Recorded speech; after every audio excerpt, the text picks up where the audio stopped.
The abandoned asylum loomed before me like a monolithic fortress of darkness. Its windows, shattered and jagged, stared out like the empty sockets of a skull. For years I had heard whispers about this place, the stories of unspeakable horrors that had unfolded within its walls.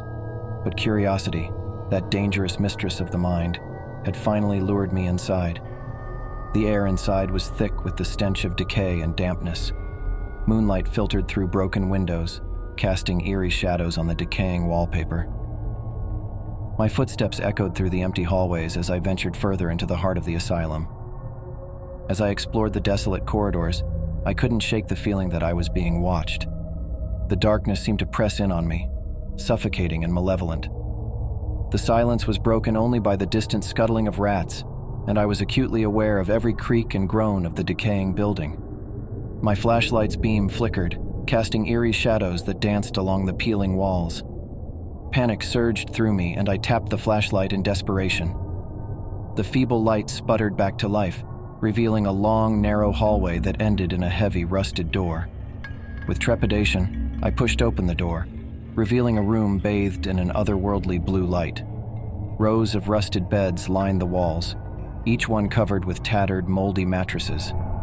The room was filled with an eerie sense of abandonment, as if the patients had vanished into thin air, leaving behind only their memories of torment. I continued to explore the asylum, my steps growing heavier with each passing moment. The stories of this place were etched into the very walls, the screams of the tormented, the cries for mercy. It was said that the doctors had conducted horrifying experiments, pushing the boundaries of human suffering. As I ventured deeper into the asylum, I stumbled upon a room that sent shivers down my spine. It was a small, windowless chamber, the walls covered in crude drawings. The images were grotesque, twisted faces contorted in agony, eyes filled with terror. I could almost hear the anguished cries that had been etched into the walls. Suddenly, a sound echoed through the hallway, a faint, mournful wailing that seemed to come from all directions. I froze, my heart pounding, as the chilling sound grew louder and closer. The air around me turned frigid, and I could see my breath misting in the dim light. Then, as if materializing from the shadows themselves, a figure emerged. A gaunt, spectral form with hollow eyes that seemed to pierce through my soul. It was a patient, a tortured soul who had never left this place. The ghostly figure reached out a bony hand, its fingers stretching toward me. I could feel an overwhelming sense of despair emanating from it, a palpable torment that threatened to engulf me. In a panic, I turned and ran, retracing my steps through the labyrinthine corridors. The asylum seemed to shift and change around me, as if mocking my attempts to escape. The wailing grew louder, and I could hear the anguished cries of countless souls, their torment echoing through the halls. Finally, I burst out of the asylum's front doors, gasping for breath as I stumbled into the moonlit night. The building loomed behind me, a dark, malevolent presence that seemed to pulse with malevolence. I never returned to that forsaken place, but the encounter haunted my dreams. I could still hear the wailing, still feel the cold, bony hand reaching out for me in the darkness. The abandoned asylum had held the memories of the tormented, and those memories had reached out from beyond the grave to claim me. It was a reminder that some places are better left undisturbed, their horrors left to fade into the darkness of history. The night was thick with an unsettling chill as I stood before the looming structure of the abandoned Oak Ridge Insane Asylum. Its tarnished, broken windows glistened with the pale light of a waning moon, casting eerie reflections like ghostly apparitions. I had heard countless tales of this forsaken place, but my curiosity had led me to its doorstep, to a terrifying encounter I would never forget. The asylum's facade was a testament to time's cruelty, its once grand architecture reduced to a decaying hulk of despair. Despite my growing unease, I entered through a shattered door, the warped wood groaning in protest.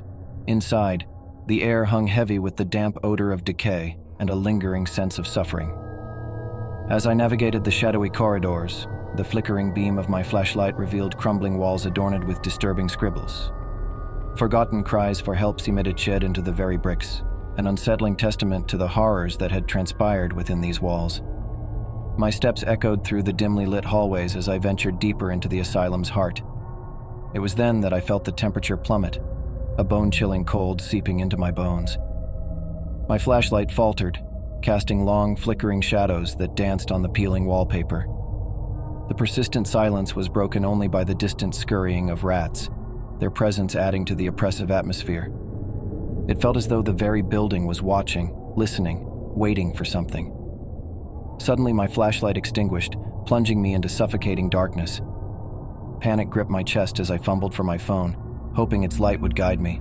But when it flickered to life, it revealed a sight that made my heart stop. Before me stood a figure, her silhouette shrouded in ethereal blue light. It was a woman, her face twisted in agony, her hands reaching out toward me. Her eyes, hollow and devoid of life, seemed to bore into my soul. She was a ghostly presence from the asylum's tortured past.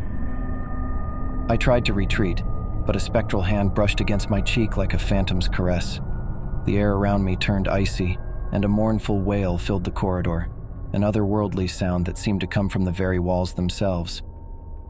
Desperation overcame me, and I fled, retracing my steps through the labyrinthine hallways.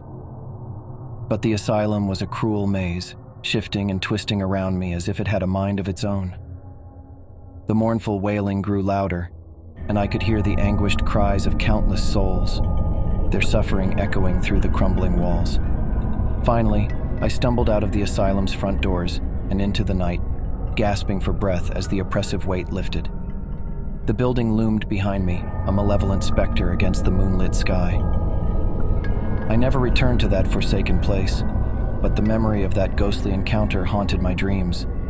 The asylum had held the anguish of its tormented patients, and those torments had reached out from the depths of the past to claim me. The experience served as a stark reminder that some places should remain locked away, their horrors left to fade into the annals of history.